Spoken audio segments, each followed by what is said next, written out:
Today, we are very honored to have Professor Thomas Johansen, one of the world leading scholars in ancient philosophy. He will give us a talk with the interesting title, Aristotle as a Historian of Philosophy. Before his lecture, I'd like to take a moment to introduce him briefly, even if he must be quite well known to many of our audience. Professor Johansen studied philosophy and classics in Cambridge University, where he did his PhD on Aristotle philosophy perception under the supervision of Miles Burnett. He has previously taught at the University of Oxford, Edinburgh, and Bristol, and now is a professor at the University of Oslo, Department of Philosophy. His research interests include the pre-Socratics, Plato, and Aristotle, particularly their theory of mind, epistemology, and natural philosophy. He has published many books, articles, and translations on these fields. Here, I mention only three highly influential monographs: The Power of Aristotle's Soul, Oxford University Prize, 2012, Plato's Natural Philosophy, A Study of Timaeus Critias, Cambridge University Prize, 2004, and the third one, Aristotle on Sense Organ, Cambridge University Prize, 1997. So please join me in welcoming Professor Johansen. Thank you very much for that kind introduction. I wanted first of all to say that it's my honor to be invited to speak at Peking University. It's one of the very exciting things about scholarship in ancient philosophy now is how it's expanding in China and how there's so many excellent young scholars studying ancient Western philosophy now in China. And I hope this development will continue and that we will cooperate together to make the field of ancient philosophy even stronger. And amongst these young, exciting scholars is also my host today, Wei Chung, and I really want to thank him very warmly for the invitation.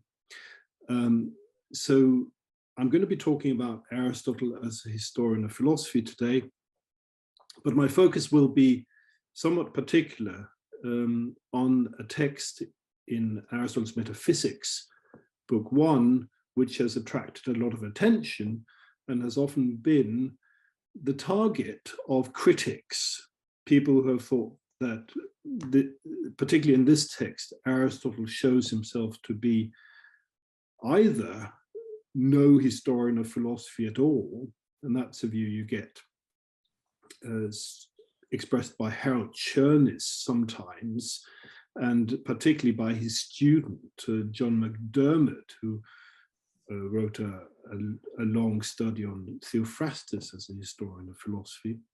And then somewhat more modest criticisms of Aristotle as a poor historian, a sort of mediocre historian. That's sometimes Chernis and also the great Werner Jaeger. And then a defense of Aristotle as a respectable historian on his own terms. And here William Guthrie's article springs to mind, where the thought is here that, okay, Aristotle is not a historian in our sense, but that would be unfair to expect anybody in ancient philosophy really to be that. People didn't study history in the way in which we study history today, but Aristotle nonetheless, on his own terms, is trying to do some history which is not altogether unfair or unrepresentative of his predecessors. Now, I think it's clear that a lot has to be said to clarify these options. It's really not sufficiently clear what we mean by history or the history of philosophy to make any informed decisions between these options.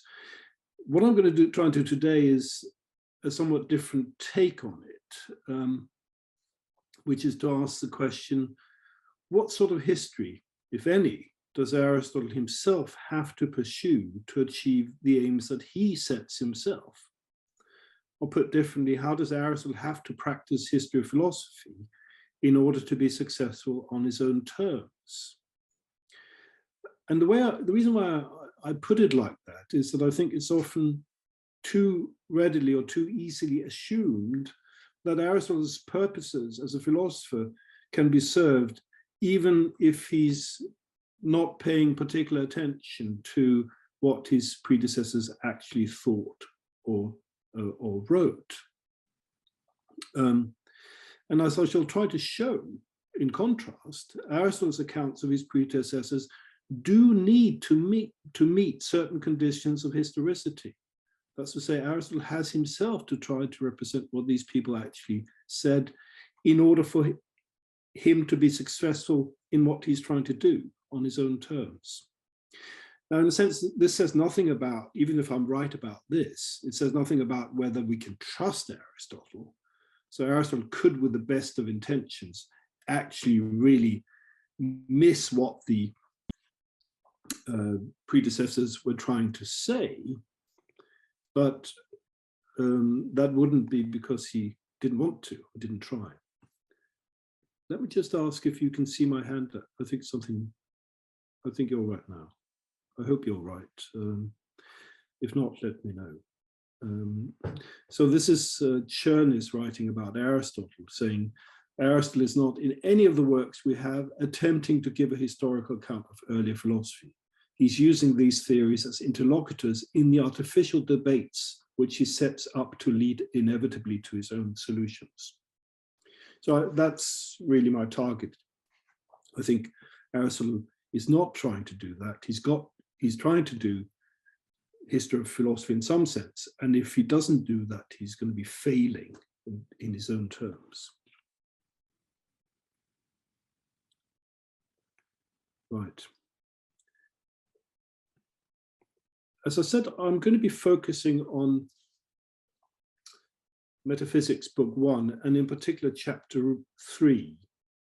And that's because this chapter is often discussed as a prime example of Aristotle's constructing the history of philosophy to suit his own purposes. But it's also because this chapter illustrates the point that Aristotle would have failed by his own standards if he had not attempted to do justice to the actual views of his predecessors.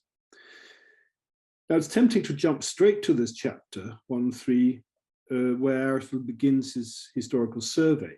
However, and this is one thing I'm going to insist on in this talk, it's important to see this chapter and the rest of Book 1 in the context of the first two chapters of Book 1 of the Metaphysics. It's only then we can appreciate the reason for thinking that the predecessors provide evidence for Aristotle's conclusions about philosophy. Aristotle opens chapter 3 of Book 1 by saying that we need to study the causes, since we primarily say that we know something when we know its first cause. Moreover, he says, we have seen in the physics that there are 4 causes. And then he introduces the predecessors. He says, this is my text 1. And I'll just, so he starts out in the first paragraph to talk about the 4 causes and the physics. And then he says in the underlined bit, nonetheless, let us review all those who came before us in inquiring into the things that are and who philosophized about the truth. For it's clear that those people too speak about certain principles and causes. So given where we have arrived, it will make some contribution to our current way of proceeding. For either we will find some other kind of cause, or we will come to believe more in the ones we were just talking about. So the justification for talking about the predecessors here seems perhaps at first glance a bit thin. The passage is introduced here, the bit underlined, by the concessive nonetheless, and the rather vague some contribution, they will make some contribution, is spelled out in terms of our coming to believe more in the 4 causes, which were also said to be already sufficiently studied in the physics. So one might well wonder about what the real added value of this discussion is. If we already believe in the 4 causes and we have studied them sufficiently in the physics, do we really need to go through the predecessors? What more can we actually get out of that? Now, Clearly, Aristotle thinks that the predecessors' accounts provide some evidence for us to believe in the four courses. So the questions I want to focus on here are, well, first, what is it about the predecessors' accounts that raises the expectation that we can become more convinced about the four courses by looking at them? And secondly, in what manner exactly can we hope to believe more in the four courses on the basis of their accounts? I'm going to start with the first question, but they're closely related. Now, a key word in the passage I just quoted, T1, is philosophized. Our survey of the predecessors is focused on those who philosophized, leaving aside, for the most part, poets and mythologists who don't really qualify. There's some mention of Hesiod, but he's not fully integrated in the discussion. Now, this selection reflects Aristotle's projects in the metaphysics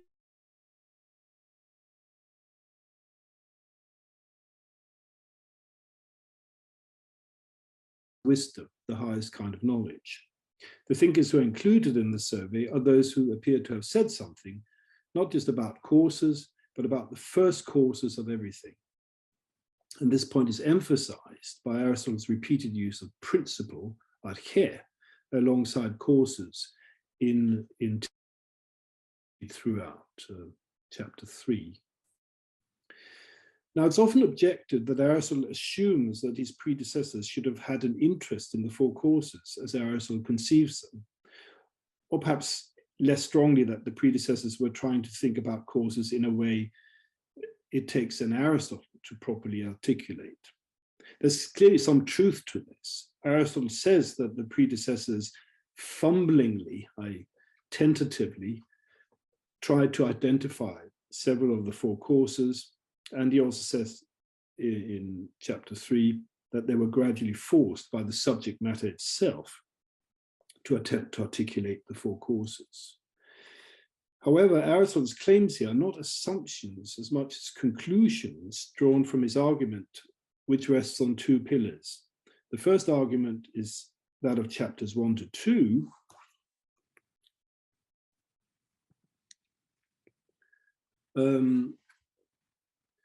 and the argument in chapters 1 to 2 that philosophy is about the highest courses, and the argument from chapters 3 to 7 that there are no other courses than the four distinguished in the physics.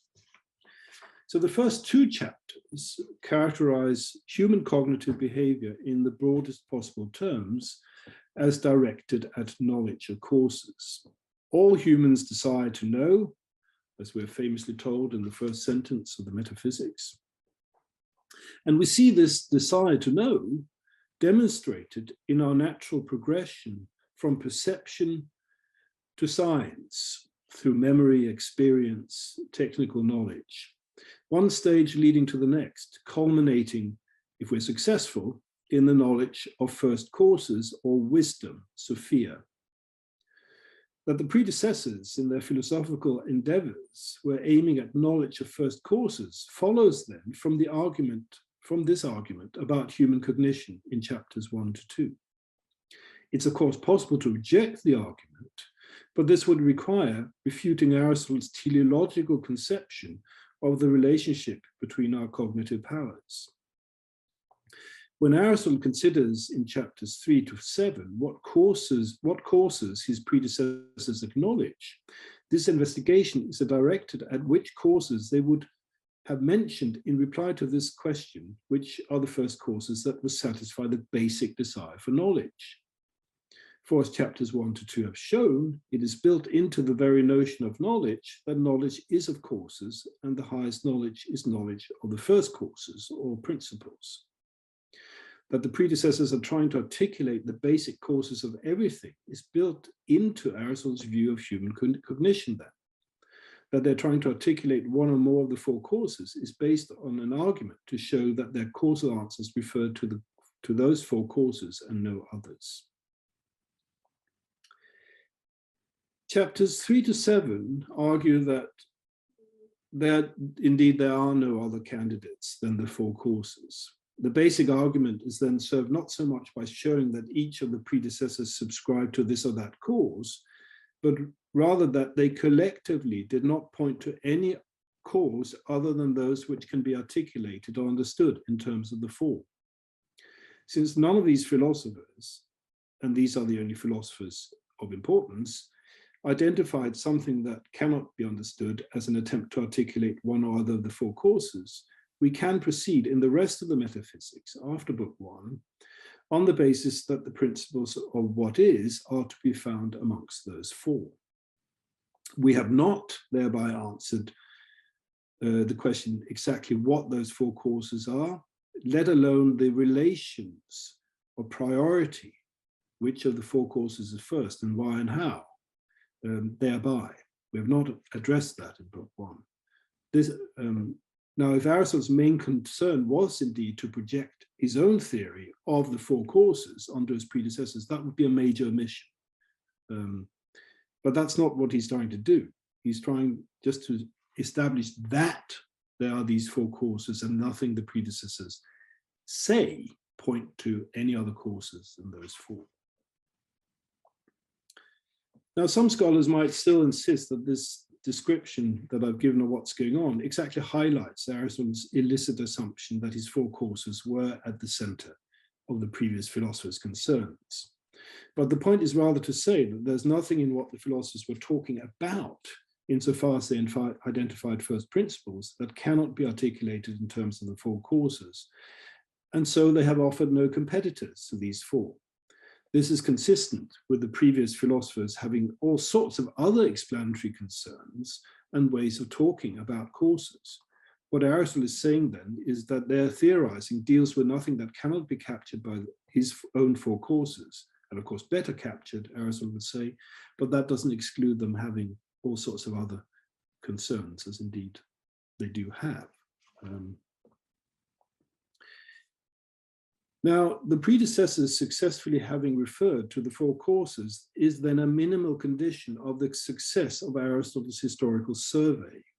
If they didn't do that, then Aristotle lacks a premise for his conclusion that the predecessors failed to refer to more than the four. However, it's also clear that referring to something, as in referring to the four causes, may fall well short of understanding what the thing is in the sense of understanding its essence or its definition.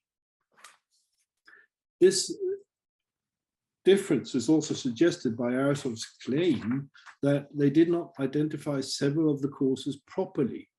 So in chapter 7 of Metaphysics Book 1, Aristotle puts this point in a very carefully balanced way. He says that the predecessors all clearly somehow touch on those, albeit, although faintly. And again, a bit later, these people certainly touched on this kind of cause. So here's a careful kind of balancing act between saying that they clearly talked about something, but they didn't talk about it clearly. So they're clearly attempting to talk about the four causes, but they're not talking about them clearly. Or you can use the visual analogy. What they saw were clearly the four causes, but they did not see them clearly. They saw them kind of hazily, dimly. The Greek is amydros. So one way I want to suggest to approach this point is through Aristotle's scientific method, his method of discovery, more specifically. So there's a fairly broad agreement, not universal, but a lot of people agree about a suggestion of David Charles in his book, Aristotle on Meaning and Essence, that Aristotle conceives of scientific discovery in terms of three stages. Of course, these need not be temporal stages, but they're logically to be distinguished. And at the first stage, we start out really with a notion, a word with a meaning, a reasonably clearly defined meaning, sort of the kind of thing you can look up in a lexicon. a dictionary. So you have a sort of a concept, and then on the basis of that, you can inquire about whether something like that exists, whether it's a real phenomenon, that it's a fact that there's such a thing. And then finally, once you establish the fact of the phenomenon, the existence of the thing, you can inquire into what it is, that is, try to define it. And once you've arrived at a definition, you also have an understanding of the cause, not just of why it is as it is in terms of its essential attributes, but also in terms of a range of other attributes that follow from this being the nature or essence of the phenomenon. So we can use Aristotle's example, his own example here, to illustrate this progression. So you can start out with a notion of thunder as a noise in the clouds. That gives you some general notion about it. Sometimes people talk about a nominal definition, a definition of the name, which falls short of the definition of the essence. So that's what you start with. And then on the basis of that, you can progress and investigate through perception, particularly, or experience more broadly about whether there is thunder. So next time you hear thunder in the sky, oh yeah, that's thunder, you establish it. And then you can proceed to the final stage of try to define what that phenomenon is. And then you may arrive at the definition that Aristotle thinks holds of thunder as a noise in the clouds produced by the extinguishing of fire. There's the extinguishing of fire here that really gives you the causal bit. And then, as I said, on the basis of that, you can go out and explain other phenomena consequent on this being the nature of thunder. Okay, so there are those three steps in scientific inquiry. And there's crucially a distinction here between understanding a general meaning of the term and then actually understanding the essence of it. Now, I want to suggest that this definition is already referred to in the first chapter of the Metaphysics, and it's important to how Aristotle treats his predecessors in the rest of the book. So here Aristotle says, the point is that some people know the cause, but others do not. For while the experienced know that, they do not know why, but the others know the why and the cause. And this is why in each case we think that the architects are more honorable and more knowledgeable than the manual workers, and wiser, because they know the causes of the things that are being made. So here Aristotle uses the distinction between the that and the why to explain the difference between experience, having mere experience, and then having science.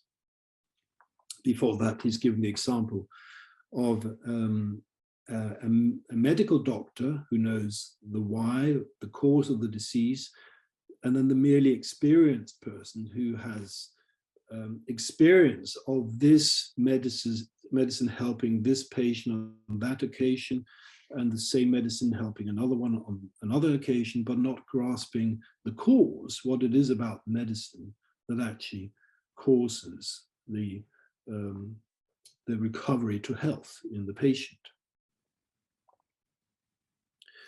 Now, I think it's reasonable to assume that Aristotle thinks that Aristotle's predecessors also illustrate the progress towards wisdom that is described in the first two chapters of the work. As we saw in our first text, T1, the predecessors are after all identified as philosophers interested in the principles of all things. But if this is so, it's also reasonable to think that the distinction between the that and the why, the fact and the cause, applies to the extent to which the predecessors have or have not succeeded in grasping the first principles of things, the causes of things. It would apply then, this distinction, if the pre-Socratics in their thinking of causes have managed to identify that this or that of the four causes is a cause, but not what the cause is, understood as its nature or essence. However, it would be presupposed that by grasping that they have grasped something about one or other of the causes in a manner sufficient to fix the reference and to be able to assert that this kind of thing exists, as would be appropriate to somebody who has experience of the phenomenon, like somebody who has experience of thunder, that there is thunder, without yet having grasped quite why. Now, Aristotle may feel justified in attributing one or more of the four causes to the predecessors because they have clearly referred to the principle, the arché, which Aristotle takes his theory of the four causes to explain. Remember, he's not just interested in causes, he's interested in causes as principles, as first causes of everything. So Aristotle would think that the predecessors' accounts are sufficiently articulate to show that they are aware of the existence of a certain principle in the manner of somebody who has identified the phenomenon like an eclipse, though they are unable to account for the essence of the phenomenon, the why.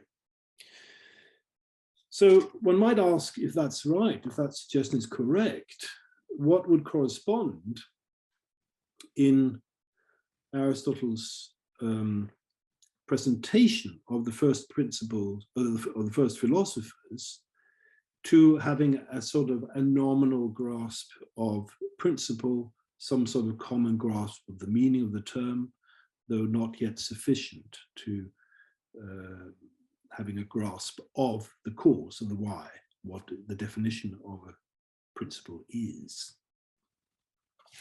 Now, I want to suggest that it's the notion of a first cause from which. Now, this already occurs in the passage we'll be focusing on a lot on from now on, which is this one, T3, where Aristotle says, well, most of those who first philosophized thought that, there's a type of thought that only the principles in the order of matter were the principles of all things. For that from which all beings are, and the first thing from which they come into being, and the last thing into which they pass away, etc. This, they say, is the substance. So I want for now just to focus on that bit, the from which. Now, as often when we want to get some clarity about what Aristotle takes a term to possibly mean, it's helpful to turn to his so-called philosophical dictionary in Metaphysics Delta, book 5 of the Metaphysics. In fact, suitably to the word arché, beginning, principle, he begins his philosophical dictionary by talking exactly about the meaning of the term arché. And as you can see here, and I won't read all this out, there are six different meanings of the term arché. But then, in the bit underlined, he brings out a common notion, which is, it's common then to all principles to be the first point from which a thing either is or comes to be or is known. So that's as well the most common notion, and that I would suggest corresponds in the case of the term arché to a common or nominal notion of thunder as fire in, as noise in the clouds. And then the question would be, how do we spell that out? What is the nature of this phenomenon? And it will turn out that the nature of the phenomenon can be specified in different ways. Here we get 6 different ways of doing so. And in the context of the metaphysics, where we're interested in principles as causes, as first causes, that's going to work out in terms of the 4 causes. Those are going to be different ways of being a principle. And then you need to specify, define what those 4 different ways are. But that's on the basis of common notion as something from which something else comes to be. And that can cover, in principle, any of the four causes, as we can also see from this passage. So it's important here to point out that the notion of arche need not be causal. Aristotle says here in this passage that all causes are principles, but the reverse does not necessarily hold. That's to say, it's not necessarily true that all principles are causes. But that's fine. That's because as long as it's one way of specifying it relevant to the metaphysics, that they're first causes, that's where all we need here. And that's, of course, because we're dealing with people who are, as Aristotle will call them, physiologoi. They're natural philosophers, people who study physis. And when you study physis, you're interested in, this goes back really to Plato's Phaedo, where you may remember that Socrates talks about his early interest in natural philosophy, and that he presents as coming to understand why each thing is and comes to be and passes away. So this is a sort of description of what a natural philosopher could be expected to be doing. And if that's your interest, then your answer to the why question will be causes of certain sorts. And that's very much also how Aristotle views these natural philosophers in the metaphysics. There's, of course, also an inbuilt limitation there, which is that Aristotle doesn't think that all reality belongs to the world of change. So what the natural philosophers is kind of restricted by, at least if you don't bring in Parmenides and the Eleatics, is a conception of reality that's basically based on change, and therefore also a conception of principles which will reflect that as causes of things coming into being. As the from which notion here will particularly apply then to generation and corruption, that kind of being, even though Aristotle doesn't think it's the only kind of being. Okay, let me turn now from this vantage point, from this point of view, to go back to our text T3. Sorry, let me just see here.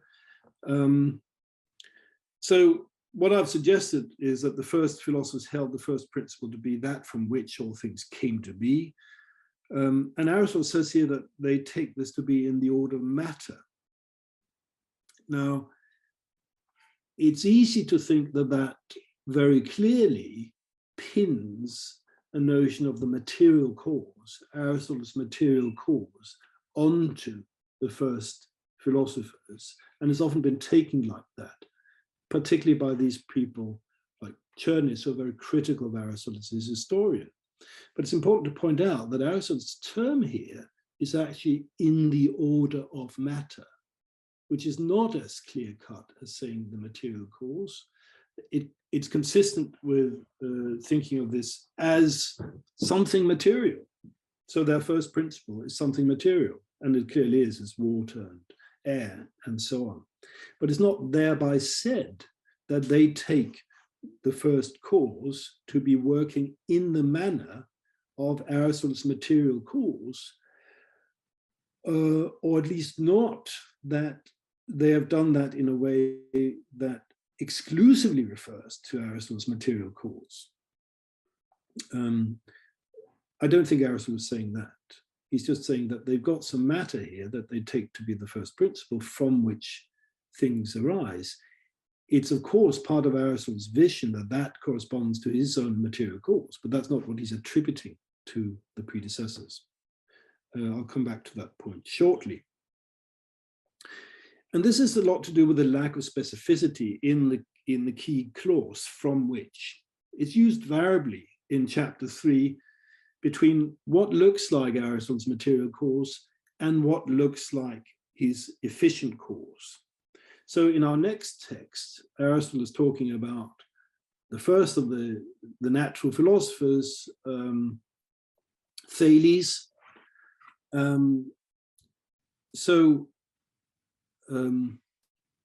he's told, Thales, of course, thinks that everything is somehow from water. Let me read it out, perhaps. However, they do not all say the same thing when it comes to the number or character of this kind of principle, what he's just referred to in T3, our previous text. Rather, Thales, the founder of this kind of philosophy, says that it's water. That's also why he claimed that the earth rests on water. He probably had this idea from seeing how the nutriment of all things is moist, and how the hot itself arises from this, and how the animal, how the animal lives by this. And that from which they come to be is the principle of all things. So here you have the key term, that from which. And so having for this reason had this idea, because the seeds of all things have a wet nature, and water is the principle of the nature of all moist things.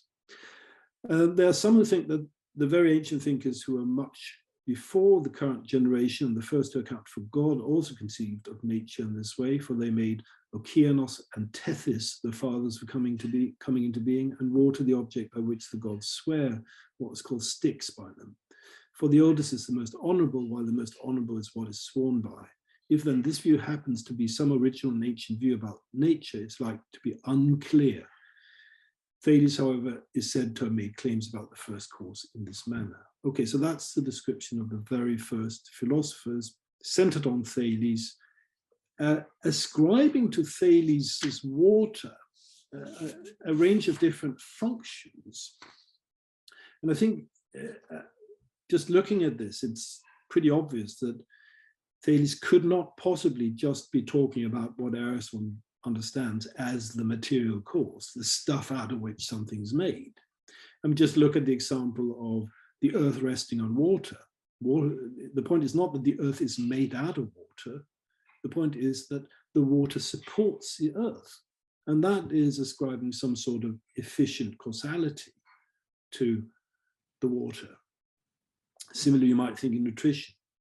Sure, there's some stuff there, but the food also acts on you when it nourishes you. So it seems that Aristotle is not interested here in just trying to restrict the role of water to what he would call the material cause.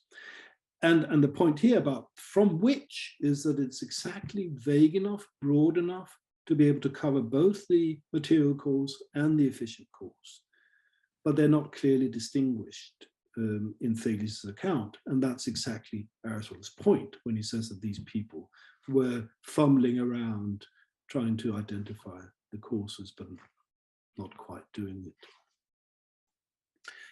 So Aristotle here intersperses the explanation for that from which things come to be is the principle of things, what I refer to as the common account of the notion of principle.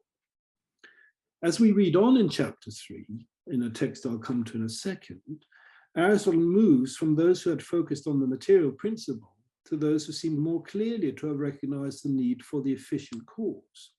But the same expression from which is now used as before for the efficient cause.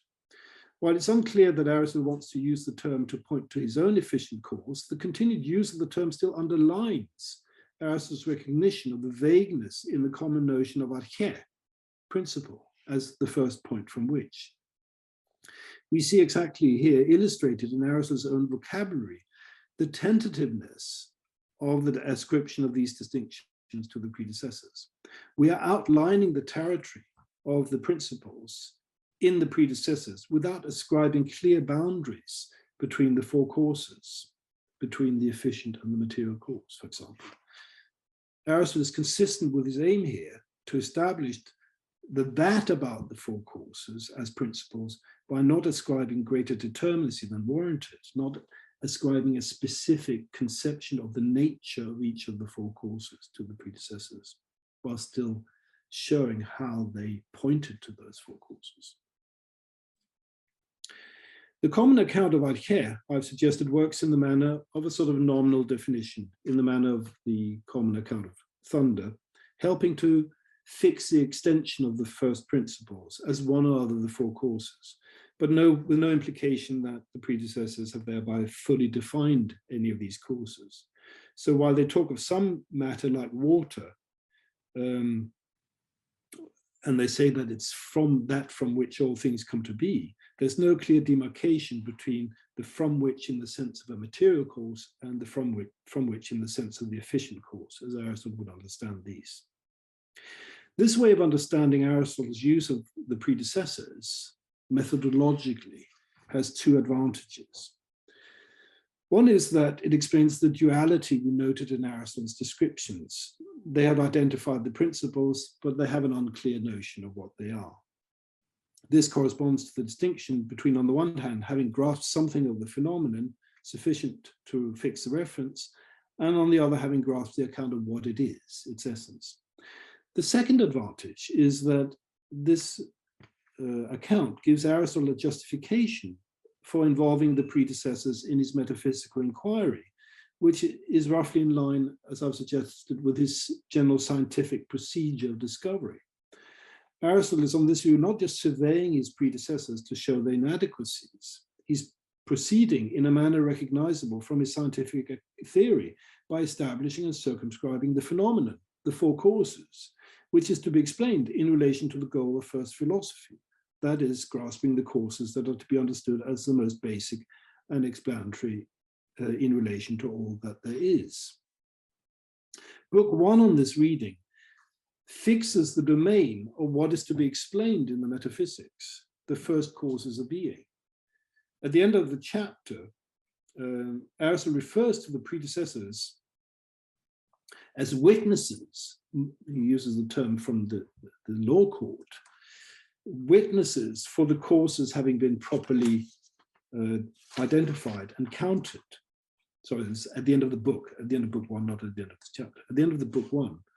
So the predecessors are useful and trustworthy witnesses to this extent, though of course their understanding of the nature of the causes is deficient, and this is what will in a sense occupy Aristotle the rest of the metaphysics, is to understand the nature of the first principles, how the four causes are related to each other as first causes of being. How are we doing for time? Okay, I've got 3 objections in the paper, but I think I might skip those.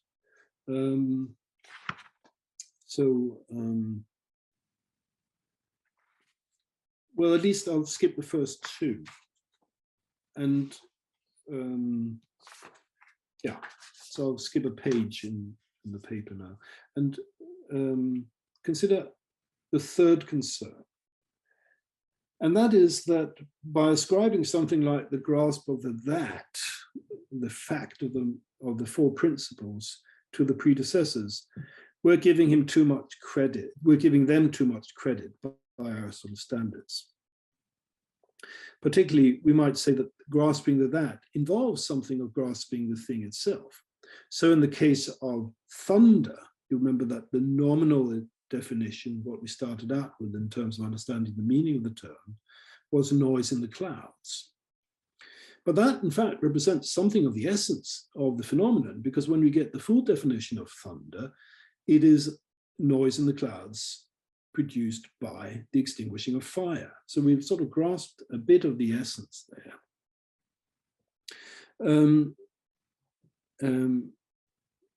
Now, that's a particular case, however. It's not always the case that the common definition of something is also a bit of the essence. It can be just a distinguishing feature, what Aristotle calls an idiom, or Latin proprium, something that is unique to that thing, as the ability to laugh is for a human being, though it's not defining of what a human being is. It's something peculiar to human beings, and something that's, of course, related to the nature of a human being, but it's not a self part of its the human definition. So those kinds of terms can be sufficient to fix the extension. So we do not have to worry too much about the predecessors not having said something that Aristotle would take to be part of the definition of what it is to be a material cause, for example. Though, of course, we have noted that the from which expression is, for Aristotle, a general feature of the predecessors' accounts. And we do get it in many fragments and testimonies to the early Greek philosophers, they use this expression, that from which, in their accounts. So we may think that there's actually enough there in terms of what the predecessors say about causes and principles, even if they don't call them that, to justify Aristotle's suggestion, on my account of Aristotle, that they have a common notion, a nominal notion of what a principle is, sufficient to begin asking what that thing is. Now, this point also helps to explain, I think. Sorry, let me just complete that. So what matters is that the account allows one to give information, allowing one to identify that the thing exists, that there are archive, for example, and that one can go on that basis to explain the features of that thing, what it means, for example, to be a cause from which, on the basis of that. And this point also helps explain Aristotle's saying that the previous philosophers inarticulately tried to identify the four causes. They still somehow talked about and touched on them, although they did it inarticulately. If the predecessors had a notion sufficient to identify the sort of cause involved, they need not have grasped anything else about it. So a philosopher might have a notion of matter, for example, as something underlying change, without also having information sufficiently to offset this cause from any of the other causes. And I think that's in fact what we find. Compare again the case of an eclipse. So if we think an eclipse, or a lunar eclipse, is a temporary darkness of the moon, we may not have thereby sufficient information to distinguish the lunar eclipse from other cases where the moon goes dark. That's to say, we don't have sufficient and necessary conditions in that just that account of a lunar eclipse. It might be that some other object kind of occludes the moon temporarily without this being a proper lunar eclipse. If a proper lunar eclipse is one that's caused by the interspersion or the interference of the Earth between the moon and the sun. Nonetheless, we can in normal circumstances talk about an eclipse being a temporary darkness of the moon, and that will, in normal circumstances, refer to that. So similarly, we might not worry too much about having a not sufficiently precise nominal account of what a cause or principle is to exclude other cases. And this seemed relevant also when we were talking about from which as being a term with rather many uses and meanings. Now, several of Aristotle's reflections suggest in this way that the predecessors, while they managed to refer to the four causes, did so too indiscriminately. In Book 2, Chapter 1 of the Metaphysics, Aristotle comments on what is difficult and easy about doing philosophy. And this reads very much as a reflection on the predecessors. Aristotle compares the object of philosophy, which is the truth, to the proverbial door. There's a Greek saying about a door that one can't miss, right? You're giving directions to somebody and says, there's the door, you can't miss it. And that's the comparison with the truth here. So Aristotle thinks in a way that philosophy is easy. But the way to understand that, he says, is in terms of a sort of historical progression. Each of us gets a little bit of the truth, and then it sort of builds up over time till we get a complete or fuller picture of the truth. And Aristotle thinks that the predecessors did just that. They contribute a bit of the story, a bit of the picture to the philosophical truth. And that, of course, goes back again to the first chapters of Metaphysics 1, which was about how we all decide to know. And we're sort of built, constructed as human beings to get to know things. Right? Now, this image of the door is interesting. And as Alexander of Aphrodisias explains it, he takes the door image really originally to refer to a target in archery. So when you're shooting with bow and arrows, the door is an easy target. I mean, it's so big, nobody's going to miss the door. But of course, if you pin a particular target or make a little ring on a bit of the door, that's going to be much more difficult. Now, think about that image in relation to the four courses. You might think that the whole door is all of the four courses together, the principles understood as each of those four courses. So the predecessors, they're trying to, they hit the door, they hit one out of the course of the four courses, but they're not doing it in a targeted way because they don't know what each of these things is. They don't have this definition of the essence of it. So they end up, if they hit something, it's a bit haphazard, it's a bit accidental if they hit it. They might hit some of it by also hitting some of the other, if they're two targets next to each other or overlapping or somehow related. So this image of the door rather nicely captures in a way how the predecessors may have captured the whole thing. As I emphasized earlier, Aristotle is crucially concerned with saying this is the whole bit. These are all the four courses. The principles are to be found here, but without them hitting necessarily any of the four courses precisely, or if they do that, it would be by accident, like the unskilled archer. Okay, so that's quite a suggestive image in book 2, chapter 1, for how Aristotle sees the predecessors' contributions. Okay, I want now, towards the end, I hope, well, I might go a little bit over 1 hour, I hope that's okay. I'm going to turn to the question of monism. So this is going back to our text T3, which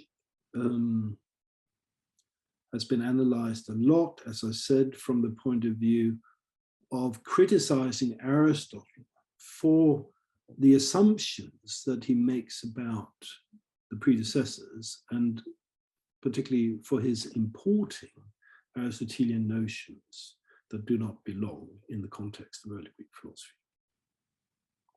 Okay, let's look at T3 again. I'm going to read it out again. Well, most of those who first philosophized thought that only the principles in the order of matter were the principles of all things. For that from which all beings are, and the first thing from which they came into being, and the last thing into which they pass away, the substance, ousia, that persists while it changes its attributes. This, they say, is the element and principle of the things that are. And because of this, they think nothing either comes into being or is destroyed, since this kind of nature, physis, is always preserved, just as we do not say that Socrates either comes into being without qualification when he becomes fine or musical, or that he's destroyed when he loses these states, because the underlying thing, Socrates himself, persists. So we do not say it in any of the other cases. For it's necessary for there to be some nature, physis, either one or more than one, from which the others come to be while it is preserved. Now, on the basis of this passage, Daniel Graham, in his book, Explaining the Cosmos, articulates a position he calls material monism. Well, it's not just him. I mean, the term is used by others, like Jonathan Barnes before Graham. But he articulates it in terms of these four claims, saying that this is what Aristotle attributes to the first philosophers in T3. So the first claim is everything arises from and participates. Everything arises from and terminates back into one source or principle. 2, everything is in essence identical to that principle, which is a single substance. 3, there's no unqualified coming to be or perishing, but only alteration. 4, the sources of all things is water, air, or fire, or the boundless, or earth, etc. Because it's the identification of the principles of material stuff.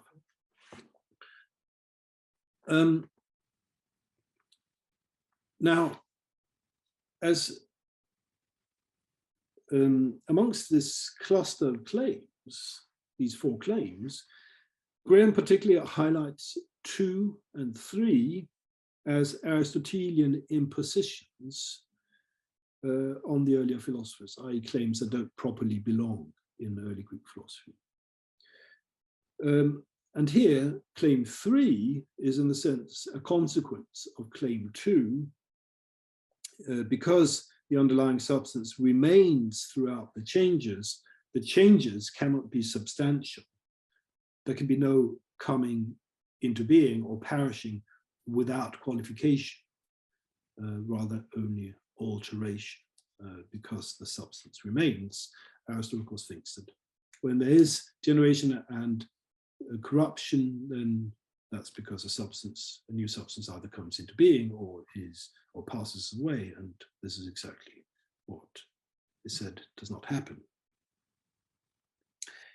Now, as material monism here is formulated, the contrast between substance, ousia, and affections is crucial. It's not only because the same substance persists that the changes in affections do not qualify as substantial, it's also because the substance persists that it assumes the role of matter. So the underlying thing is typically understood as matter. Matter is there before the change and standardly also after the change. So and during it's sort of what the thing is made out of. So matter is the subsistent thing. And as there's only one such substance, according to the first philosophers, their position qualifies not just as materialism, but also as material monism. And this point seems to go against the reports of some early monists, as Graham points out, who appear to accept coming into being. So they appear as if on Aristotle's interpretation, that is on material monism, that they do not know what they themselves are saying. On the one hand, they're material monists who shouldn't be talking about coming into being. On the other hand, they do talk about coming into being. So Graham rejects material monism as a genuine position in the pre-Socratics and thinks that Aristotle is misinterpreting them when he attributes it to them. Graham's own alternative to material monism is what he calls generating substance theory. And on this theory, the original substance produces a series of derivative substances. But when it undergoes this change, when it becomes these other substances, it ceases to exist itself and is replaced by the successor substance. So on Graham's theory, we don't get 2 and 3. On generating substance theory, we don't get those 2. But I'm not going to discuss Graham's alternative here. Rather, I want to query whether Aristotle is in fact attributing material monism to his predecessors. So I think many of the problems that arise do so because we import a too specifically Aristotelian notion of substance, ousia, when we look at our text T3.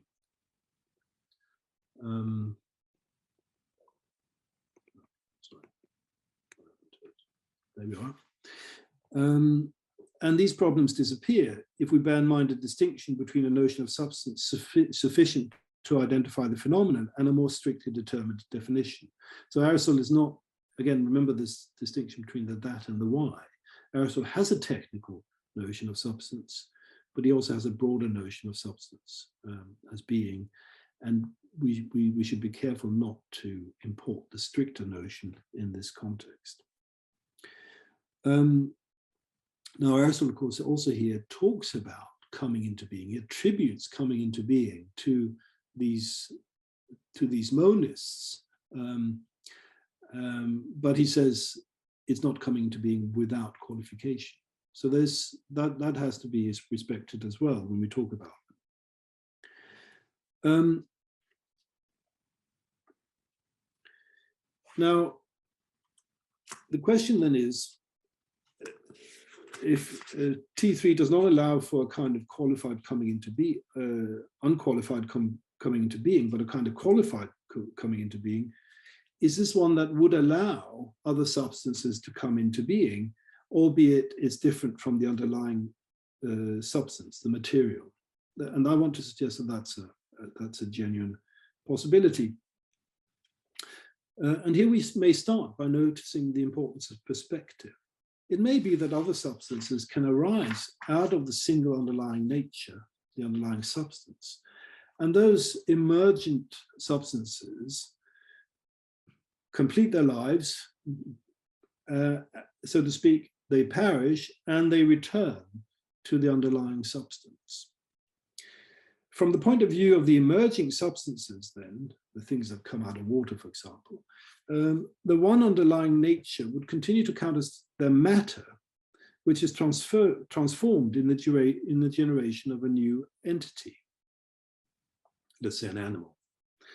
But from the point of view of the underlying nature, the emerging entities count as accidents. From the point of view of the water, the being that comes out of it, the animal, would count as an accident. And these two perspectives, that of the emerging substance and that of the underlying substance, are compatible if we take the underlying substance as matter, which retains its identity while modified in a way sufficient to constitute a recognizably new entity. As Aristotle's discussion in Generation and Corruption of the shows, and here he talks about the difference between generation and alteration, the distinction that is in play in T3, he says there that it's possible to talk of the same change both as an alteration of the underlying substance and as the coming into being of an accidental compound. And there he uses exactly the same example as in T3 of a man becoming musical. He had Socrates becoming musical. So here we have an accidental compound, the musical Socrates, but it's possible to talk about that as being generated, not just as it's being an alteration of Socrates. Right? So there are those two perspectives. From the point of view of the underlying thing, becoming musical, it's an accident, but there's also a point of view from which you can treat musical Socrates as a kind of new thing that comes into being. And that from that point of view, we're talking about generation. One might object that this scenario is not possible if it means that each generated thing will be two substances, the underlying and the generated one. And certainly Aristotle would not tolerate two coinciding substances if these are understood in the way he defines substance. And that's because being defined by one essential form exclude also being defined by another essential form. So you can't have two substances together. You can't have a cat and a pig together, two different substances. Now, Aristotle may accept that the matter in some sense persists in the new substance, but then the matter does not on its own continue to represent a distinct substance. Rather, it becomes the matter of a newly generated substance. So that would be the Aristotelian strict viewpoint. However, there's no indication in our text T3 that Aristotle means to attribute his own technical notion of substance to the first philosophers. Certainly the one element is considered the underlying persisting reality, but it would be an interpretive exaggeration to claim that Aristotle attributed to the first philosophers his own precise notion of substance as developed in the categories and later in the metaphysics. After all, the whole tenor, the whole trend in Metaphysics Book 1 is, as we saw, to argue that the first philosophers were not clear about the basic concepts required to analyze reality. There's then no more justification for thinking that he would ascribe to them exactly his own concept of ousia than that he would ascribe to them his own concept exactly of the four causes.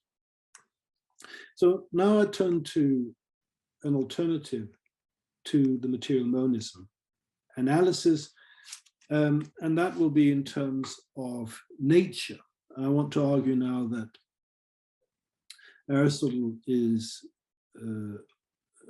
crucially ascribing also to the first philosophers a concept of nature, which is vague in exactly the way in which we've seen applied to his account of the causes, just as this notion of from which was vague between a material and an efficient cause.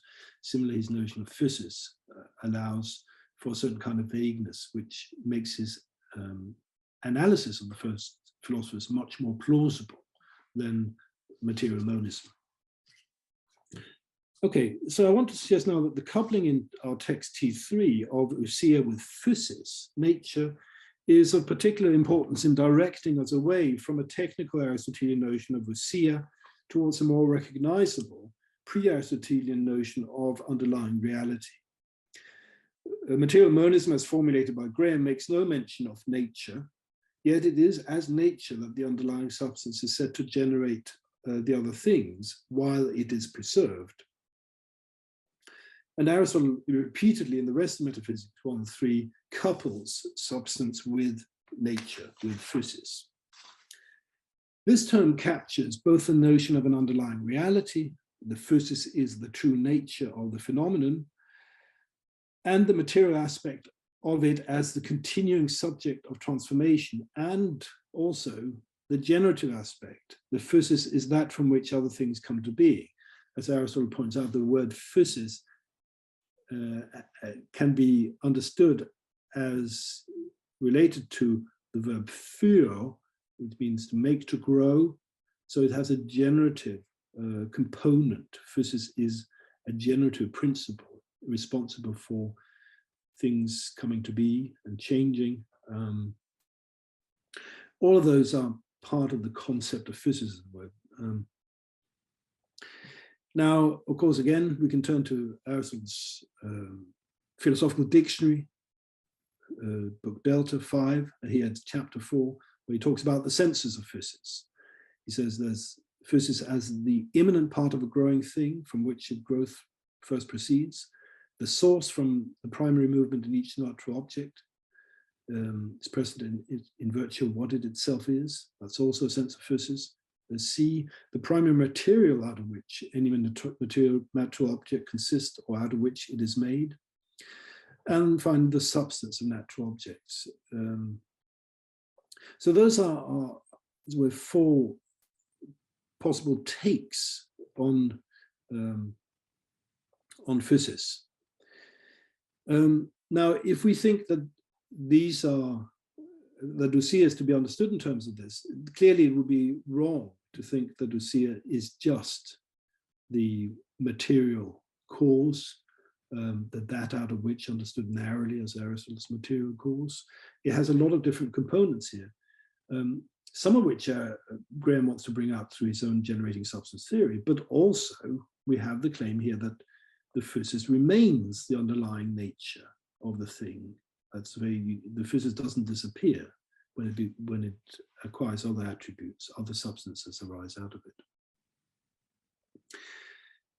Now, to bring this point into clearer focus, I want to turn to a text which I think is very clearly related to T3, but not often, I think, brought in this context to articulate what is going on in our T3. And that's the famous passage about Antiphon and his bed. So you remember, this is in book 2 of the Physics, Aristotle is trying to articulate the material cause, and in the context of arguing really that we need to recognize the formal cause as well, and in fact the primacy of the formal cause over the material cause. But he brings in Antiphon's bed here. I won't read out the whole story, but it has a lot of similarities, verbal similarities to T3, but it brings out a couple of other points more clearly that I think are relevant. So in both texts, Aristotle is presenting the earlier philosophers as holding that one or other of the simple bodies is the substance and nature of the things that are, while other features are states or affections and dispositions of this underlying eternal nature. In the physics passage here, T6, the generative power of the matter is adduced to show that this is the underlying nature of all things, by parallel with the wood in the bed that Antiphon talks about that's being planted, a bed that sprouts more wood when it's planted in the ground and not another bed. So of course Aristotle wants to show this, uses to show that we actually need a principle also for in nature to account for the former things, the material what to that on its own. But that's not Antiphon's point directly. His point is that the nature's related to the generative principle and that which maintains its reality throughout the changes, and that's the wood, or going into the natural context is going to be the water, or that the bronze comes out of, or the earth, or the bones are the produces the bones, and so on. So the bed example recurs in Metaphysics 1.3 in text T5 that we looked at earlier, where Aristotle argues that something other than the wood must be responsible for the shape of the bed, right? But this understanding, which leads to the stipulation of a distinct efficient cause, is in Aristotle's narrative an insight that the first philosophers had yet to articulate to themselves. As in T6, the early philosophers operate with the notion of physis, which is to be understood both as the material and as the power causing its various modifications. As I said earlier, when I was talking about the from which, the archaea from which, understood both as a material cause and as an efficient cause, a material in Aristotle terms, but not clearly distinguished. This is what we see here also in the case of the concept of physis that we find in Antiphon, and which Aristotle wants to project also onto other natural philosophers, as is clear in this passage. The analogy with craft objects in T5 and T6, that is the analogy with the bed and the statue, is particularly telling of how natural beings may be understood as an accidental compounds of the underlying nature plus some other arrangement or form or attribute. Aristotle takes Antiphon to have argued that the wood is the real nature of the bed, and in the same way the basic natures, water, etc. Here the form of the artifact, Aristotle is suggesting, bears the same relation to the matter as bronze to water or bones to earth. The suggestion is that bronze can be seen as a compound of water plus an affection. Clearly the claim is not that the bones do not have characteristics that set them apart from earth on its own, but that these are still affections, states, or dispositions of the underlying matter. The term states, hexes, is the same as the one used in the example of Socrates in Metaphysics 1.3, in T3 that is. But here it is clear that the term is to be taken as a developed state of a nature. What the analogy with the artifact adds is that while the wood can temporarily become a bed, and so acquire a form that sets it apart from other wooden products, the wood will also always be reclaimed. Aristotle's view of natural forms is, of course, that it bears a stronger, the natural form bears a stronger determining relationship to the matter than an artifact's form bears to its matter. So for Aristotle, the shape of a bed is in a certain way accidental to the wood, because the wood could be turned also into a chair or something else. So there's a weaker relationship between form and matter in the case of artifacts than Aristotle thinks obtains in the case of natural beings. So the shape of a human being is much more determining from the matter, for the matter of a human being, than the shape of a bed is for the matter of a bed. So Aristotle's view of natural forms is that it bears a stronger determining relationship to the matter than an artifact's form bears to its matter. Yet Aristotle is clearly not denying that the previous natural philosophers had a notion of generation of natural beings from the underlying principle, nor that they acquire the underlying nature, nor that acquiring the underlying nature, in acquiring the underlying nature, it acquires a distinctive form in becoming the various kinds of things. However, he sees the relationship between form and matter as contingent in the case of the generated substances, in such a way that the matter remains clearly identifiable throughout the generations and destructions. And this point is related to the generating power of the underlying matter, since these various states arise as developed states of the underlying matter. As Rachel Barney has argued, in her chapter on the sophistic movement in the Blackwell Companion to Ancient Philosophy, the concept of physis here in T6, in antiphon, ties up with their antiphon's use of the nomos physis contrast. And here she says, the sophists and pre-Socratic natural scientists share a deep assumption rooted in the Greek language itself, that the nature of something is revealed in its origins and generative powers. That nature consists, antiphon claims, that nature consists not in the superficial identity established by human agency and represented in the names we use for things, but in the underlying material on which we act.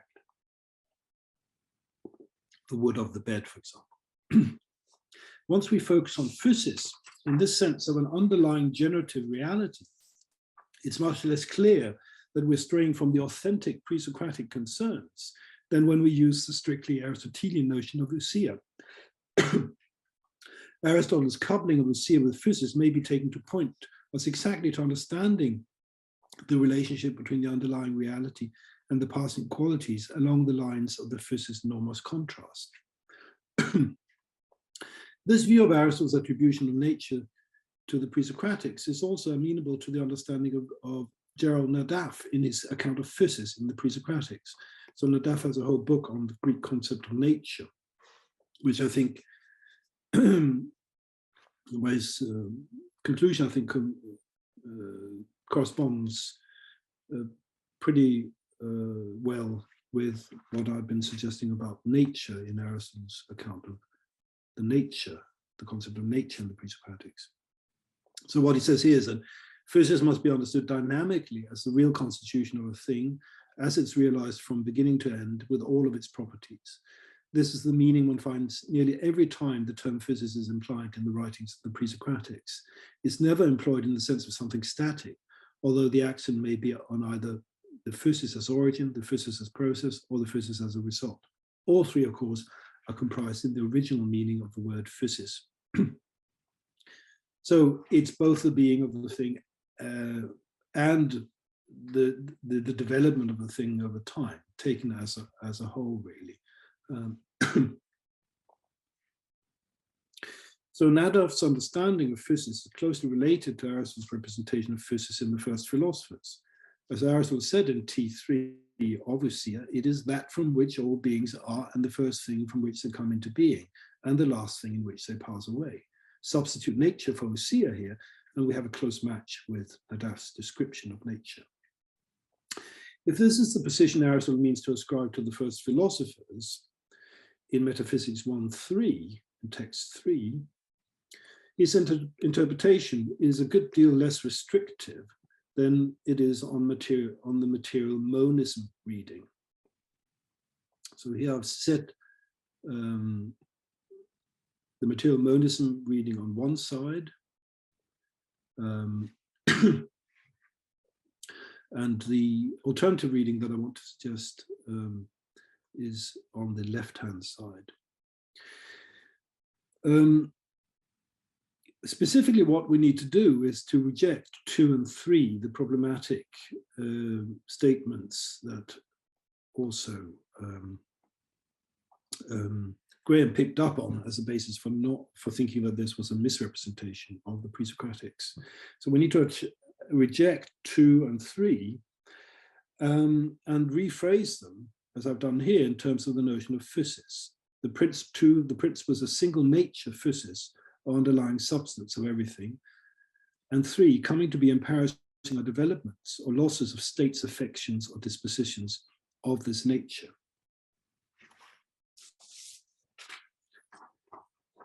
There is, in fact, I've suggested nothing corresponding in T3 to the claim that everything is in essence the same as the underlying principle.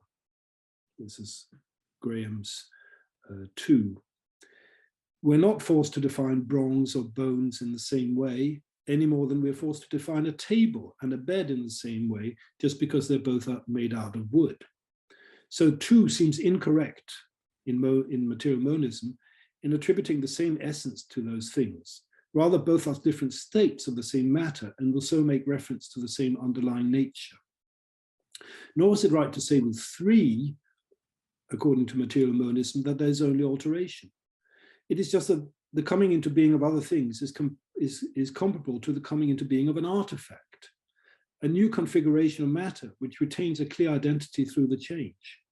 From the point of view of Aristotle's own theory of natural substances, the view between form and matter ends up looking too much like the accidental relationship between form and matter in an artifact. But Aristotle is not importing this criticism in his description of the first philosophers in T3, just as he's not using his own technical conception of ousia, substance. Given this description, we're free to imagine a world in which both new things come into being from an underlying substance, and that underlying substance retains its nature. Understanding the underlying matter as the nature of a generated substance helps us then to see both how the matter is such as to develop into a range of different states, characteristic of various kinds of natural beings, but also how, since the matter retains the status of nature of those various kinds of beings, that is, there is a perspective from which it is right to say that the nature remains as the underlying reality. Of course, it remains true that the distinction between the generation of natural beings and artifacts in terms of the different relationships they display between form and matter is an Aristotelian picture. However, by rephrasing the position of the early natural philosophers in terms of nature rather than specifically through the Aristotelian notion of substance or essence, we can see Aristotle's reporting a position that comes much closer terminologically and philosophically to his predecessors than does material monism. And this is as it should be, if my argument of the first part of this paper was correct, that Aristotle needs his reports to bear witness to his predecessors' views if they're going to provide the evidential basis for his explanation of the first causes. I want to just end, this is turning out to be a rather long talk, I'm sorry about that, just underlining my general conclusions, also in reply to my original question about Aristotle as a historian of philosophy. So I asked two questions. Why should the predecessors' accounts make us more convinced about the four causes? And two, in what manner exactly can we hope to believe more in the four causes from their accounts? And the answer to the first question, I think, allows for two levels of answer. At the first level, Aristotle was concerned with the negative project of showing that the predecessors referred to no other than the four causes. However, at a more detailed level, we also saw that the predecessors, while referring to one or other of the four causes, failed to do so in a way that reflected a proper understanding of their function, and they therefore also failed to demarcate the four causes properly in relation to each other. Remember the image of the door. We saw this clearly illustrated in the case of the expression "from which," involving both, without clear demarcation, what Aristotle would take to be the material and to be the efficient cause. A similar point could be made, I haven't made it, but could be made about Aristotle's criticism of Empedocles' love, or Anaxagoras' intellect, his nous. In a way, these referred to the final cause, as Aristotle would think it, which is organizing something for the good. But these philosophers fail to talk about love and intellect as final causes, as causing things because they're good. So they fail really to have understood the nature of a final cause. Now, all of this is testimony, I think, to Aristotle's recognition that the predecessors did not use exactly his terms or concepts. And I made a similar point about ousia by focusing on its links with physis. Aristotle's use of the bed example points to a view that allows for new things to be generated while maintaining the underlying nature. Implicit in this analysis is the recognition that the predecessors do not operate with his own conception of a distinction between natural and unnatural form, which would introduce a much starker contrast between substantial and non-substantial change. In contrast, material monism seems implausibly to insert Aristotle's own notion of substance into the first philosopher's conception of nature. In conclusion, we can meet some of the objections raised against Aristotle's treatment of the first philosophers if we recognize the careful indeterminacy with which he expresses their positions. This care, I've suggested, is itself important for Aristotle's method. He wants the predecessors' beliefs, their actual beliefs, to provide evidence for the facts for the first principles, for his own accounts of what the first principles are. So here, for Aristotle, we have philosophers, the first philosophers, they're lovers of wisdom, who have in some way grasped the facts of the first principles, that one or other of the four causes is involved, without having fully grasped what or why they are. Thank you very much. Okay, thanks for Thomas. A very detailed and fascinating talk. So let's move to the Q&A section. And the audience can either use the raise hand options to tell us that you want to talk, and we will open the mic for you according to the order, or you can leave questions on the message board. Thomas can select question you want to answer. So now I think the floor is open to questions.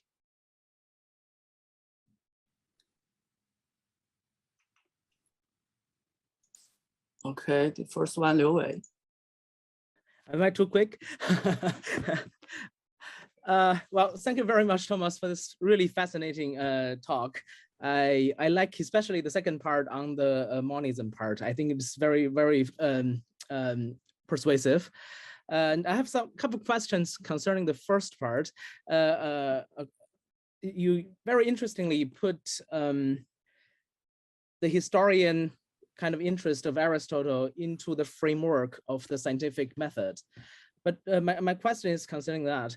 Is that possible to downplay the views of his predecessors by just putting it into that scientific framework, to say that, okay, they just point out some facts, and in order to show that this this inquiry is meaningful, there is indeed a big door in front of us. So according to probably the old-fashioned understanding, those predecessors' view are taken as in doxa. So the reputable opinions to be discussed, to be really seriously examined, not just as some facts put forward in front of us.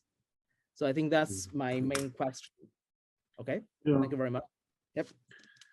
That's great. I mean, that's a really a minor thing related to this one. If it is just a fact, why Aristotle takes so much pain to list so many opinions by his predecessors, not just in the metaphysics, but in the anima, in physics, in kinetics, everywhere. So I think, but just to point out, the thunder is there. It's easy, so it's just 1 or 2 paragraphs is enough. But he really gives a lot of evidence of his predecessors. Yeah. Okay. Yeah. That's it. Right. Okay. So these are good. I don't think that endoxa exclude all. I mean, I think it's compatible with thinking that the predecessors are used by Aristotle to establish the facts that these are the 4 causes that are candidates for principles. I mean, of course, these are peculiar facts. I mean, I've been throughout comparing the facts that these are the 4 causes with facts about eclipses and thunder and so on, which are very sort of kind of local empirical facts. I mean, these are facts are at a much higher level that you establish that there is this kind of cause. It's that's one thing to say. It's quite an achievement. And the other thing about, I mean, you refer to other Aristotelian texts. I think one should be open to the possibility that there are very different kinds of users. And we talk very generally about Aristotle's endoxic method, but one needs to be pretty context sensitive when thinking about how Aristotle uses predecessors in a particular context. And that's in a way what I've been trying to do in looking at book 1, for example, looking at the predecessors in relation to the first 2 chapters of that book. But perhaps one could also say a bit more about these facts, that there's the overall fact that these are the 4 courses. And that's quite and the way Aristotle approaches that then is by showing that none of these other people have actually referred to other things. And that requires quite a lot of as a discussion. But if one thinks of that as the collective fact, one also needs to do quite a broad survey. You really need to look at all the people who are endoxoi, yeah, to get that as a collective fact, to get the negative conclusion that nothing has been left out here. So in a way that helps also to explain the wide scope.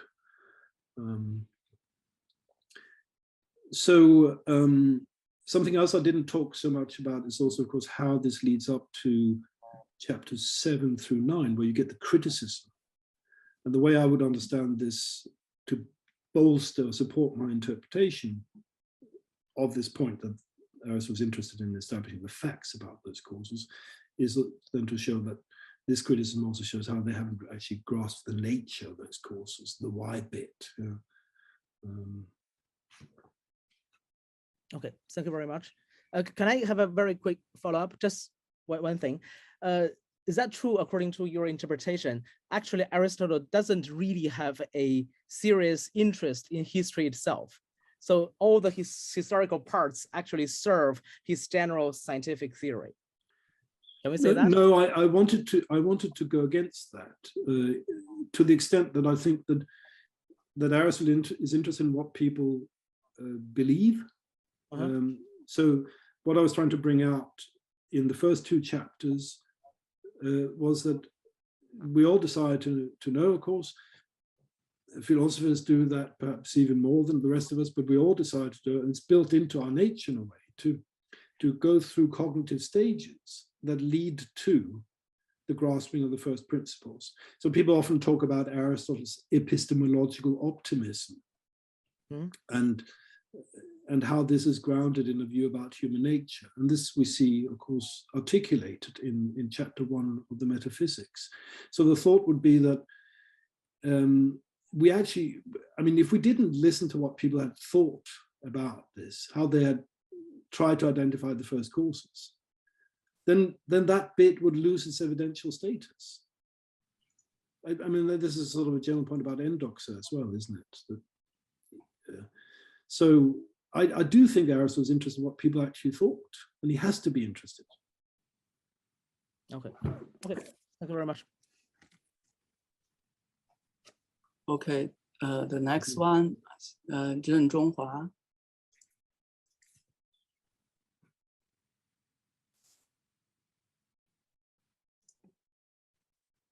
Can you hear me? Yes. Oh, yes, thanks very much for your excellent and detailed talk, Professor Johansson. And my question, like Professor Liu Wei, also focuses on the first part of your talk. And it seems to me, if I get it right, that you think Aristotle is doing a kind of scientific inquiry, or present the first book of metaphysics as early stages of this scientific inquiry.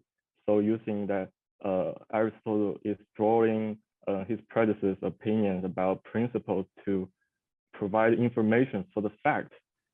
So my question is, where is his, if this book is all about his explanation or his evidence about that, then where is his interpretation or his further inquiry into the essence, or his dealing with the why? And the general question lying behind this question is that how do you fit your interpretation of metaphysics A into his others, say into the rest books of metaphysics or into his physics? And this is my first question.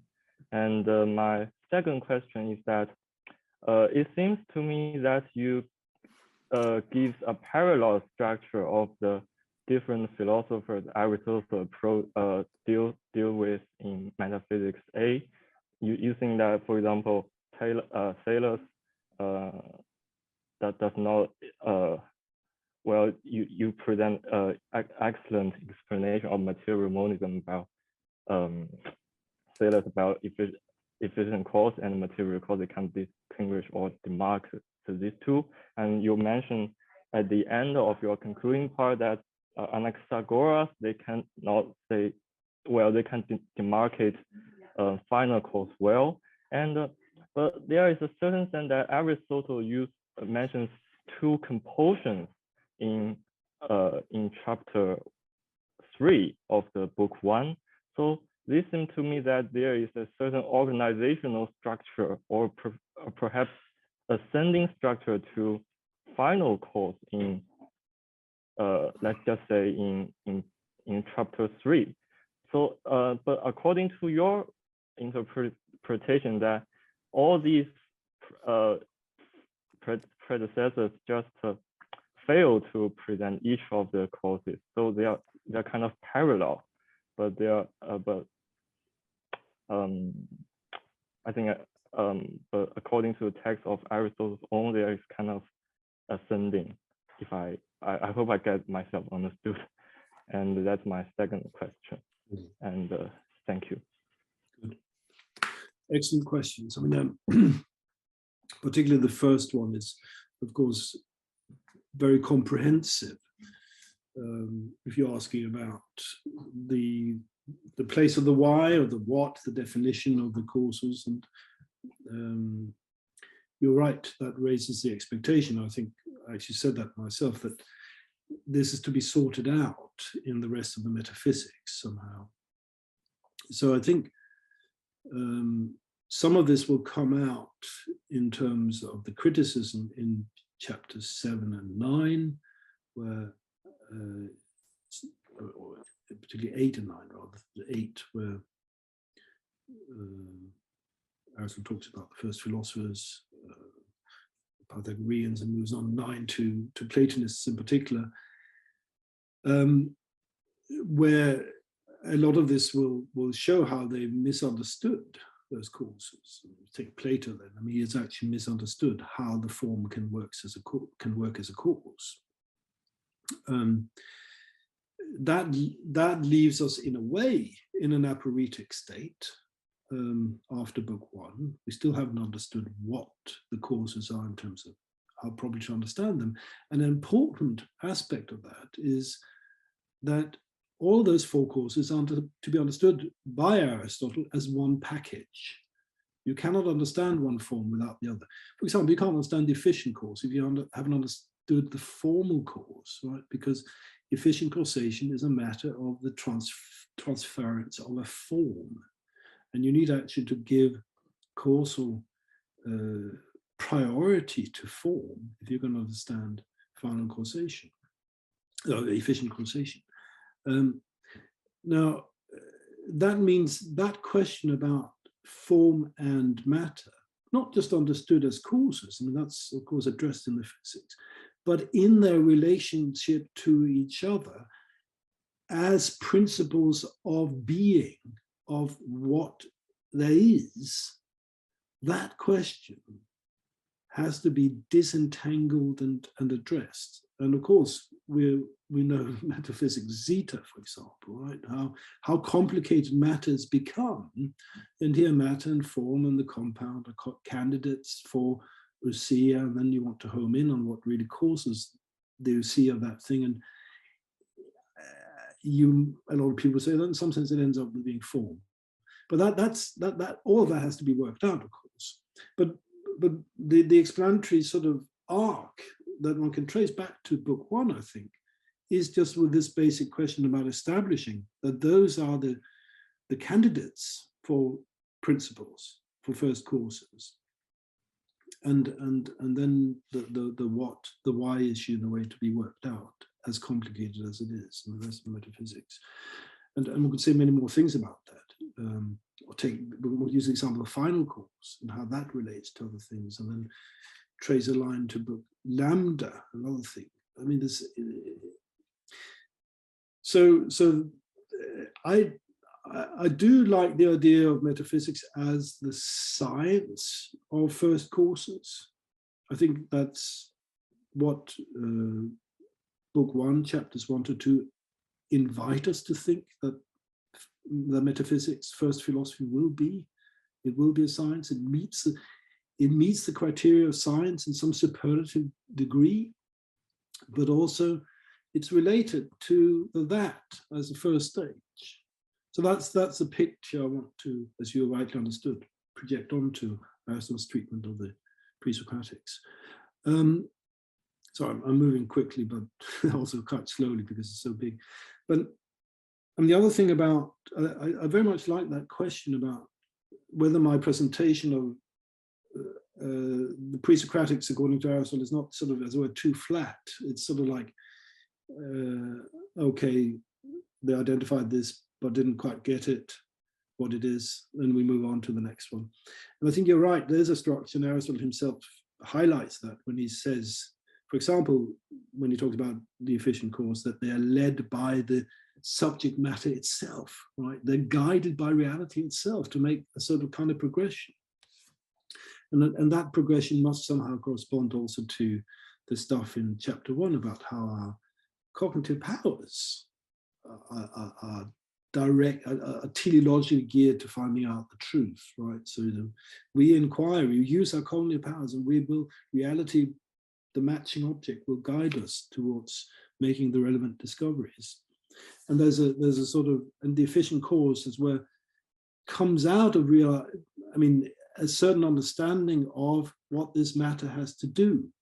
So in my story, you have the matter, and then you have sort of the from which, and you haven't, the first people haven't really articulated the material aspect from the efficient aspect of that thing.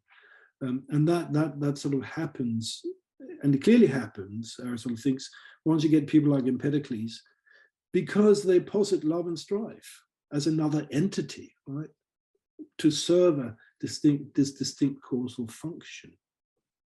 But then you can pull that, that you can repeat that kind of analysis again when you go from the efficient course to the final course. In a way, the efficient and the final course in Empedocles is related in the same way, analytically speaking, as the material and the efficient course are related to each other in Thales, a lack of distinguishing these things. There's a structure there, and of course, Aristotle also thinks, again going back to book 1, chapter 2, that the highest cause is the good. That is going to be the ultimate cause, and therefore it's also going to be the last one in a way in the order of discovery, and that in a way is reflected, as you're rightly saying, in already in 1.3, because it comes last. Yeah. Well, thank you very much. Those are excellent questions. It's very helpful. Thank you. Okay, the next one, Cao Jingyun.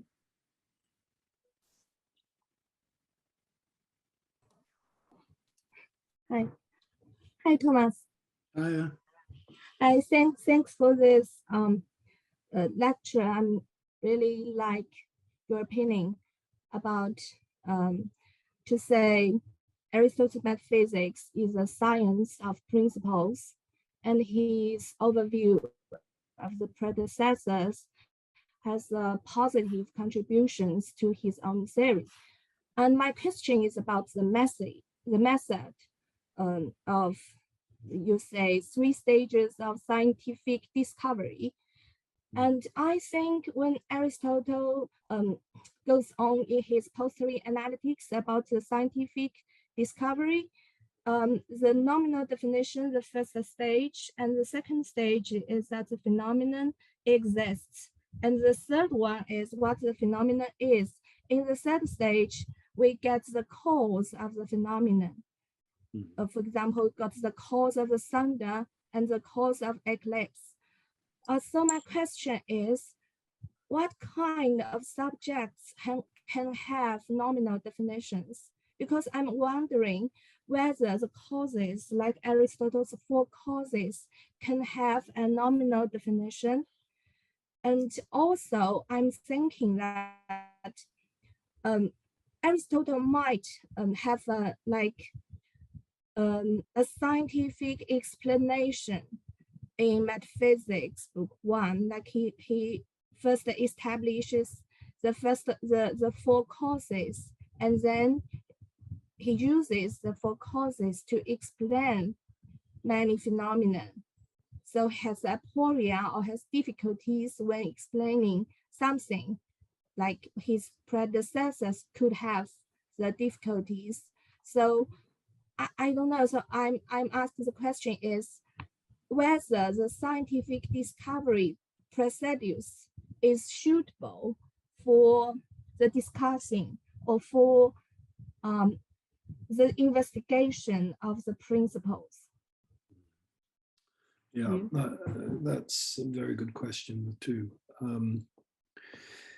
So in a way, it's to be predicted that if metaphysics is a science, and it's a science of causes, i.e. causes of being, that it will be amenable to a process of scientific discovery that is like what Aristotle explains in the Posterior Analytics.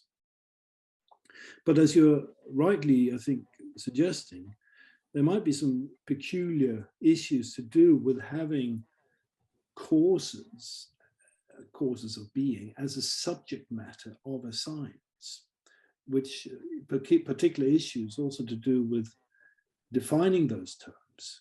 So one paragraph I didn't read out from my paper was about thinking about in what sense the notion of a cause or the notion of a principle is definable.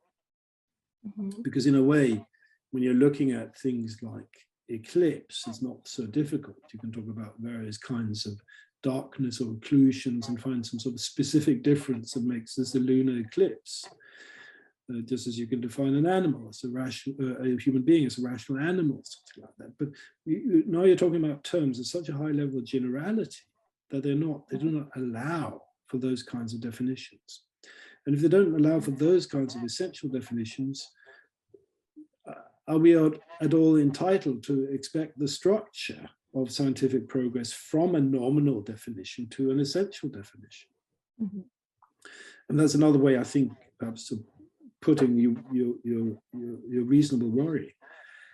And of course, Aristotle has ways now of talking about how being is to be approached, and he talked about focal meaning and so on, these different ways in which things from different categories can be related to each other with a focus on a particular kind of notion, substantial being.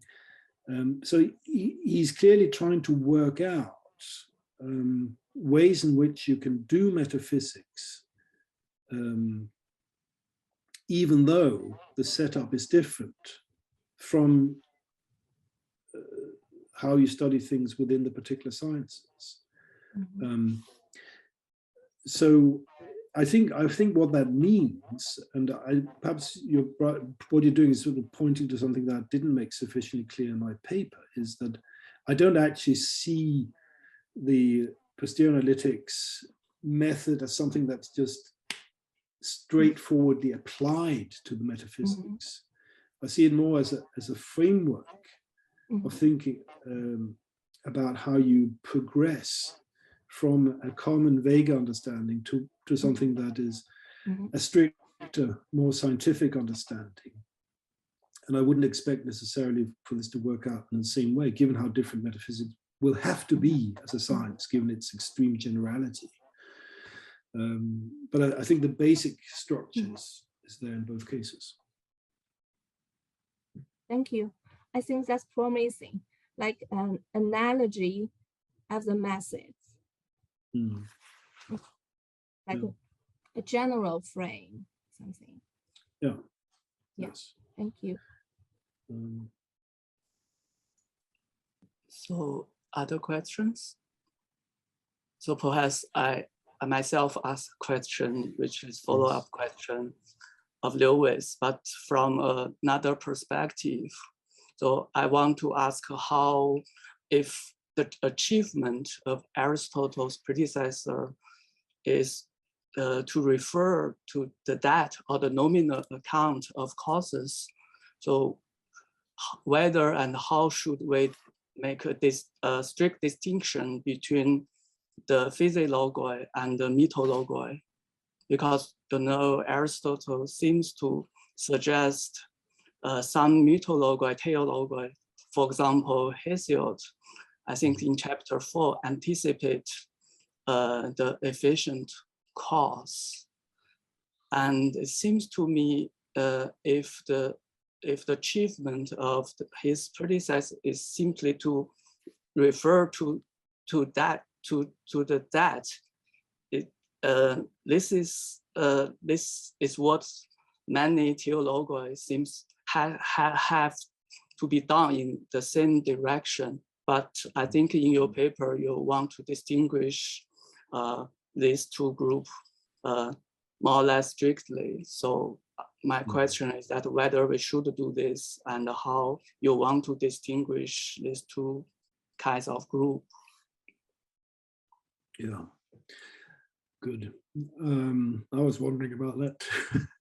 So, I mean, in a way, if the point is to show that there aren't any other courses in play, it's all right to cast your net a bit widely. It's all right to bring in some mythologoi.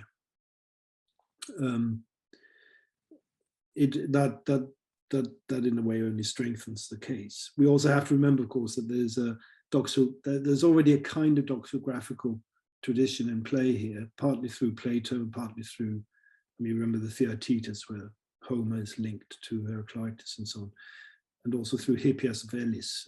It's been shown that there's a sort of already people here linking philosophers to other people, theological or mythological thinkers, as representing somehow the same position. So in a way, it's to be expected that these people will make some sort of occurrence also in Aristotle's treatment, given that this is already part of the background material that Aristotle is using or relating to. So, I mean, I'm not sure I'm in the context of this account committed to a particular criterion of where philosophy begins or stops. I mean, when Aristotle says that philosophers are also lovers of myth, I mean, some people read the text the other way around, that mythologists are philosophers, but I mean, taking the latest Prima Facie text, you say that philosophers are also lovers of myth. But I mean, clearly, in a sense, the point is the same, that we're interested in courses, and we're somehow interested in first courses also when we tell myths, and the gods are first courses, and the bits from Hesiod, in a way, could be used as an illustration of efficient causation, as I think you're suggesting. So you have the from which, right, bit. That expression is used also in Hesiod. So, I mean, he could be illustrative in a way. I mean, what is, of course, in a sense, missing from Hesiod is the idea of the underlying substance bit. I mean, the more clearly the material aspect of it. It's not so. I mean, to highlight that, I suppose, that complex that Aristotle sees in Thales and the first philosophers of the material and the efficient courses kind of joined in as a somehow notion of a principle from which that is probably more characteristic of Thales and these people, exactly because they make their principle some material that underlies that you don't get in Hesiod. They'll be my short answer.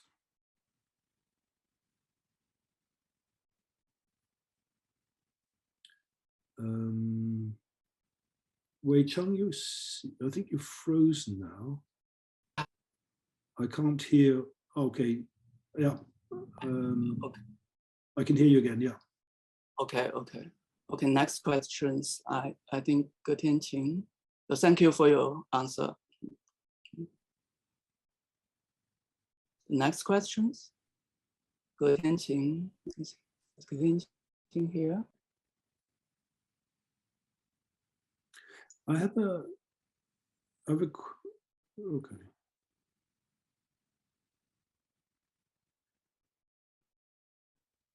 It's a question in the chat.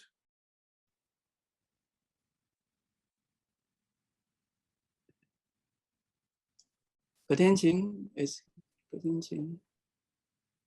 I cannot.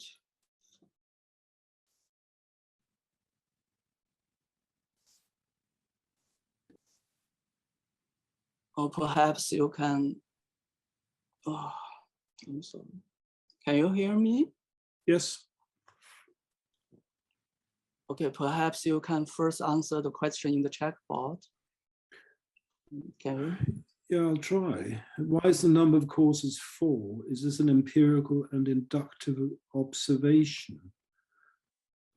I suppose there are 2 bits to that question. I mean, why is the number 4 and how do we find out about it? So why is it 4? I guess Aristotle would think, as people who often think in terms of explanatory economy, that 4 is the minimum number of courses required to explain the phenomena. And as we're dealing with physical phenomena, these will be things that are in principle observable. So that doesn't mean, of course, that we directly perceive the 4 courses, but they are required, those 4 courses, to explain what it is we see. I mean, there are people, many of the people he discusses, of course, criticized for not having all the 4 courses. I mean, that's his point, really. Overall point is that while together these philosophers establish that there are these 4 courses, none of them individually represents all 4 courses. And that is shown to be subject to objections, particularly in chapters 8 and 9. So there's a sense in which this is empirically based, but in terms of what is required to explain what we observe. So okay, the last questions. Ge Tianqing.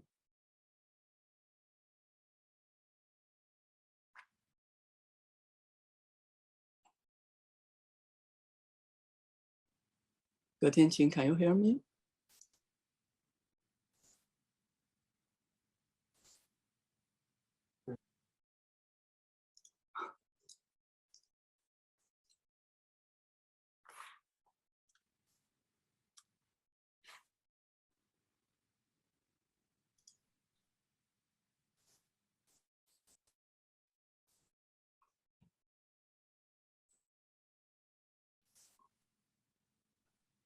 Or perhaps the last one, Zhao Armand. Yeah. Can you hear me? Yes. Hi, Professor Johansson. I recently worked on an essay on Timaeus and tried to determine the epistemological status of Timaeus' account. And your work on the subject is excellent. And I lay my eyes on the Phaedo and of course many dialogues. And I try to find Plato's perspective of the cause of the sensible. So before he disclosed the second voyage, he also mentioned the crafts he mentioned the crafts a persuasive account, which evolves with how we produce doxa of the sensible.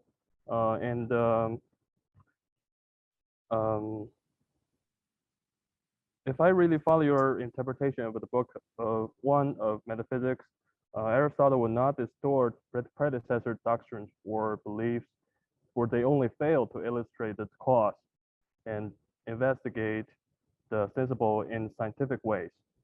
So could I suggest Plato and Aristotle are aligned to this extent, but disagree with each other on whether the causes of the sensible are in themselves? That's my question. Thank you. Yeah, I think that's a fair point. That it's a bit mysterious how Aristotle in book one of the Metaphysics doesn't give credit to Plato for the extent to which he uses the final cause, or what looks like the final cause, whether this is the good itself or whether it's through the demiurge in the Timaeus, making the world to be as good as possible. And even the Phaedo, of course, where this is a big point about Anaxagoras, that he somehow failed to show how the good works. And this is a point that does come up as well in Aristotle's criticism on Anaxagoras and the metaphysics. And then there's a point that you're highlighting about whether the formal cause is in the thing itself. And that's in a way a good illustration, I think, of the sort of point that I was trying to make, that it's one thing to show that there's a formal cause. It's another thing actually understand it correctly as a cause. And for Aristotle, that will crucially involve showing how the thing is present in the thing itself, because only then can it actually have causal efficacy. It can only then also play the role of formal cause in relation to efficient causation. There's a lot there going on about understanding correctly the role of the formal cause in relation to the other causes, and as I was saying, that all has to be figured out after you've rejected Plato. In a way, you need to how does it work? How is that form immanent and being a cause of being in the things themselves? And the other worries about that, how can it be knowable if it's in the thing itself and not being particularized too much and so on? I mean, all those things are in a way still to be worked out. So I don't know if you meant the question as supporting in a way this argument, but I think one could say, yes, there's that agreement between Plato and Aristotle, and that is just about that of there being a formal cause.